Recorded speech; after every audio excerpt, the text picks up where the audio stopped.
Hoje o Universo da Viagem está aqui em Laguna, Santa Catarina, para mostrar um pouco mais desses encantos dessa cidade histórica. E aí, bora para Laguna?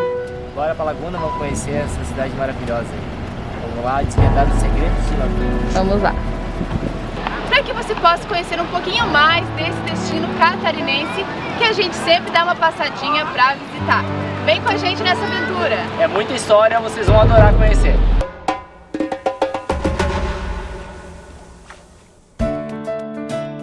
Na proa da canoa, o seu destino, uma nova perspectiva.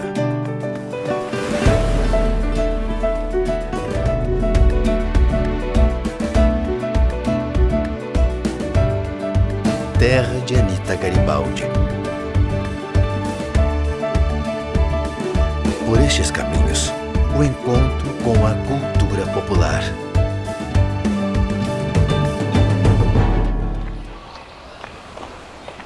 Vamos dar uma chegada aqui, dar uma olhada no que é. O que temos aqui para apreciar em Laguna? É a Casa Pinto do Liceia. Esse imóvel foi construído em 1866 pelo tenente-coronel Joaquim José Pinto do Liceia, uma das famílias de políticos e comerciantes mais importantes de Laguna e do estado de Santa Catarina durante o século XIX até meados do século XX. Laguna é um colírio para os meus olhos. Beleza que não tem fim. Meu nome é Thiago. Prazer, Thiago, sou Alex. Tudo bem? Oi. Tudo bem? Tudo bom? Tudo bem. Então, aqui é a Casa Pinto de Liceia, um dos patrimônios históricos aqui da cidade. Daqui no centro histórico, na poligonal do centro histórico, nós temos cerca de 600 edificações tombadas hoje, né? Pelo Instituto do Patrimônio Histórico Artístico Nacional, que é o IFAM. Essa casa é a primeira casa da cidade que teve a platimbanda, que é um ornamento arquitetônico na frente da casa, que esconde até inclusive a parte de cima, né? O sótão. E a primeira casa na cidade é até água encanada. Então nós temos uma grande importância no centro histórico dessa casa. Ela foi construída a partir de 1866, ainda aí durante as leis que estavam permeando a abolição da escravatura, né? É uma casa muito importante porque ela é uma réplica de uma quinta portuguesa. Então ela vem ter todos esses traços arquitetônicos português, justamente, né? E alguns elementos originais até hoje, por exemplo, a fachada, que são os azulejos, que são originais ainda de Portugal até hoje. Dentro da casa a gente tem algumas curiosidades, como por exemplo, ela não tem corredor. Todos os cômodos elas se comunicam, né? E aqui a parte de trás a gente consegue observar que a arquitetura ela é um pouco inferior à da casa grande, vamos colocar assim, que ela não tem os vidros, por exemplo. A gente consegue observar isso. Ela é um pouco mais baixa que o resto da casa. A gente tem uma marca das barras de ferro, que antes eram, na verdade, as grades, né? Porque aqui atrás funcionavam as cozinhas. E os fogões, além, eles ficavam acesos direto, né? Então, para evitar o incêndio, não só para evitar o incêndio, mas para caso houvesse um incêndio, a perda não seria tão grande. Tiago, agora eu vim aqui para te perguntar que a gente conhece aqui muitas expressões que nós usamos hoje no dia a dia, né? O sem eira nem beira. O que significa isso? A eira seria o chão. E a beira seriam os beirais das casas, né?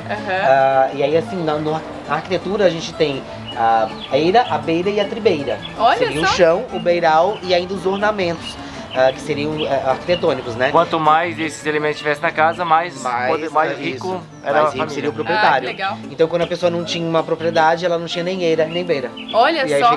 veio essa expressão, né? Uma outra expressão que é feito nas coxas. Por que a gente fala assim, tá fazendo nas coxas? Por que isso? Coxas. A expressão vem justamente por conta dos escravos, que eles moldavam as telhas nas coxas. E como assim, todo mundo é uma pessoa diferente da outra, né? Elas ficavam irregulares.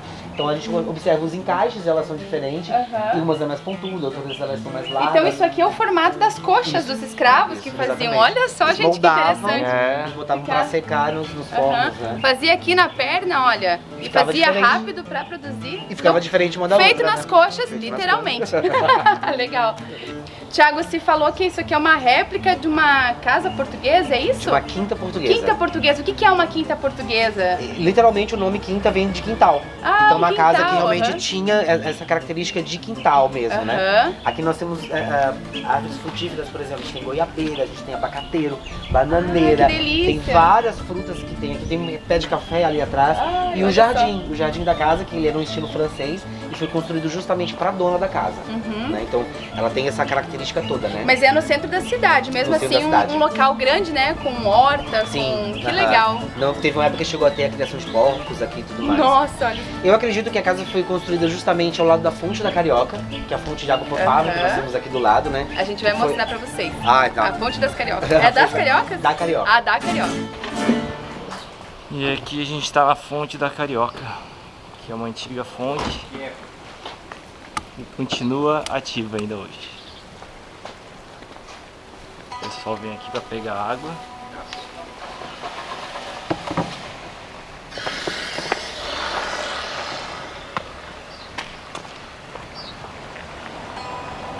E já pode falar um pouco também pra Pode gente da falar. história da fonte também. Aproveita que já tá no embalo, vamos lá. Ah, não, claro.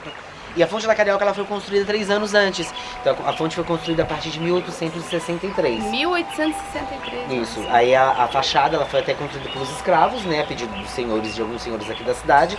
E ela basicamente armazenavam as águas que desciam do morro, né, que passavam pela areia, e acabava sendo filtrada, vamos colocar assim. E eram tanques que ficavam atrás, justamente pela queda da água, eram armazenados nesses tanques.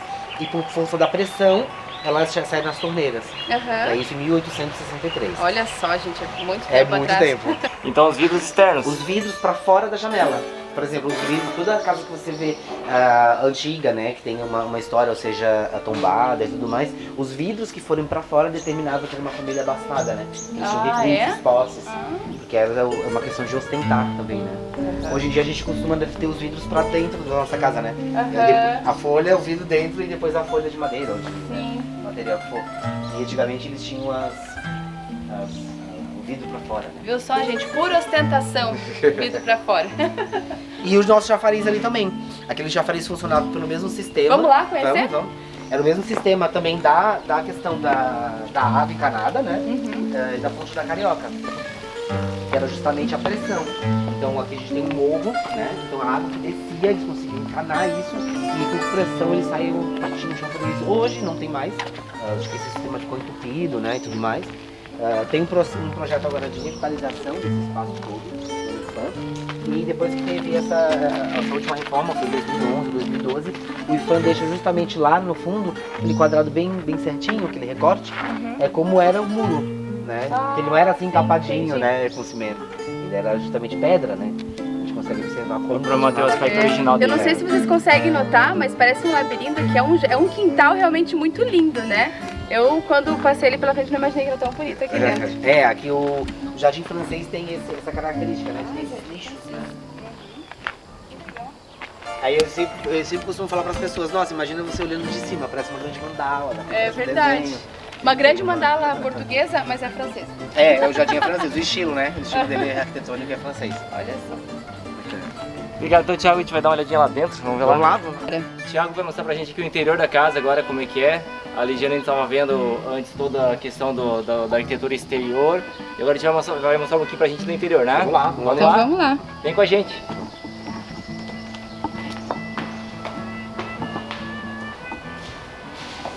Então aqui a gente consegue observar o que eram as cozinhas, né? Basicamente, depois da reforma teve essa elevação aqui do piso, antes ainda era chão batido. Aqui a gente consegue observar pias que davam para fazer utilização para se lavar, para se banhar também. E esse é original? Né? Ainda não, tudo foi reproduzido, vamos colocar assim. Reproduções. Né? Isso. Essa Mas parte era- de trás mas a gente vai era ficar esse- igualzinha mesmo. Mas era esse mesmo estilo, assim, dessa altura. Assim. Utilizavam tanto para questão da cozinha, né, quanto para se refrescar. Né? Era muito comum as mulheres em 1800, 1860, né, utilizarem muito vestido, a nágua. Então, em dias muito quentes, né, por exemplo, eles tinham essas era a praticidade, né, deles, vamos colocar assim. Era no banho tcheco. Basicamente. Né? E caminhando um pouco mais, assim, que era uma cozinha, depois a gente chega na parte dos cômodos, né, da casa. A gente chega na parte dos cômodos e a gente observa, como havia falado, uma parte que não tem o corredor, né? Então todos os cômodos ele tem entrada e saída para todos os cômodos. Isso é bem interessante. A casa portuguesa, a quinta portuguesa, não tinha corredores. Era um cômodo conectado ao outro diretamente. Então, para passar por um cômodo, a gente passa por dentro de um. Basicamente tinha essa conexão. Pé direito alto, né? Sem Pé direito muito alto também. Né? Em dias, por exemplo, hoje está um dia muito quente na rua e aqui é fresquinho. Ali é fresca. E de inverno aqui é muito mais frio também, né? Tem essa, né? E aqui hoje, como funciona a Secretaria de Turismo, a gente tem esses banners que aí as pessoas, os visitantes podem ver um pouco mais sobre a cultura, sobre a história, sobre, né, os pontos turísticos da cidade. Piso e madeira também, né? O piso e madeira também não é original, né? Mas é uma réplica, produzido, né? Os azulejos ainda que a gente encontra embaixo das janelas, eles são originais. Os azulejos? Então você pode ver aqui, ó. Esses azulejos aqui são originais de 1866. E a história do vidro externo, né? Mostrando a riqueza do local. Né?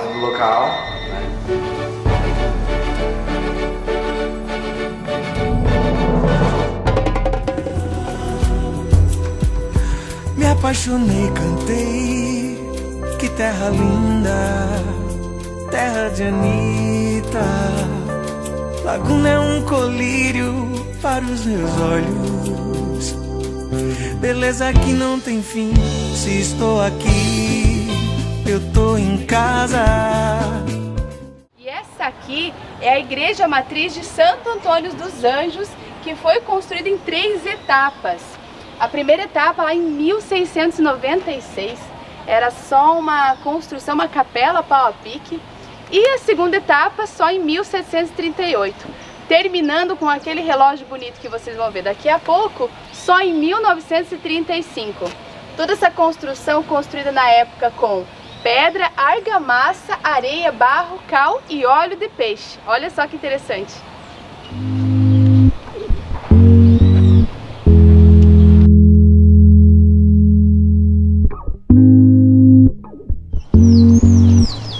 Vamos conhecer então a praça aqui do Centro Histórico, onde tem a casa da Anitta, a Igreja Matriz que a gente viu agora há pouco, e vamos conhecer esse chafariz bonito aqui.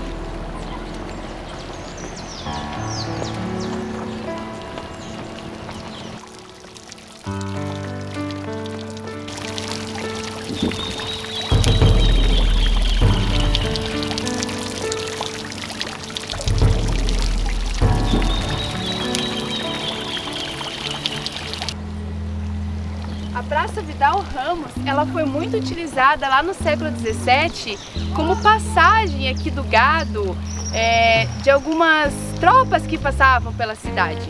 Com o tempo, lá na virada do século XX, os clubes começaram a ser construídos, a catedral, a matriz melhorada, então toda a cidade começou a ficar aqui ao redor, sendo um local para os encontros sociais da cidade de Laguna.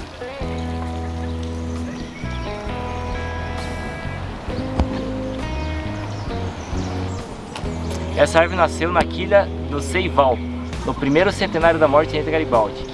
O governo do município mandou afixar essa placa em homenagem à memória da heroína dos mundos.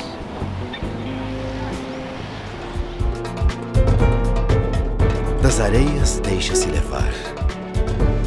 Gosto de sal, pele que queima.